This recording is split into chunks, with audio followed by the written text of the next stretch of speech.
भावा, जर तुला तुझं 1600 मीटर आउट ऑफ करून घ्यायचं असेल ना, तर आजचा व्हिडिओ पाय, अन्यथा व्हिडिओ सोडून निघून जा.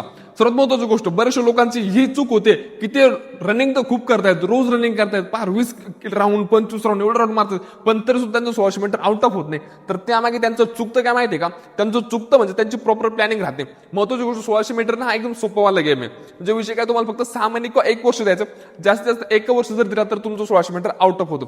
आता सर्वात महत्वाची गोष्ट, तुम्ही हा व्हिडिओ पाहता म्हणजे तुम्ही कमीत कमी तुमचा टाइम 6-6:30 म्हणजे तुम्ही त्या याच्या आसपासच्या असतात.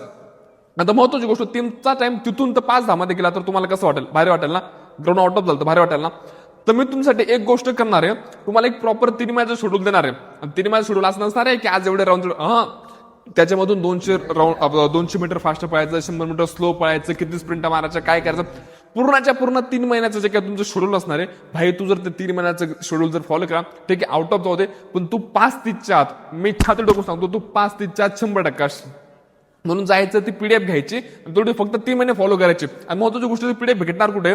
स्वराज अकॅडमी नाशिकचं एक टेलिग्राम चॅनल आहे, तर त्या टेलिग्राम चॅनलवरती जायचं. वरती तुला नाव दिसत असेल, स्वराज्य अकॅडमी नाशिक, हे टेलिग्राम चॅनलवरती गेला का वरती त्या ठिकाणी मेसेज पिन केलेला असेल, त्या पिन मेसेजवरती क्लिक करायचं, ती पीडीएफ डाउनलोड करायची आणि बघ, फक्त तेवढी 90 दिवस ती फॉलो कर, तुझं 100% 5:30च्या आतमध्ये ग्राउंड असणार आहे. शब्द आहे माझा. जय महाराष्ट्र.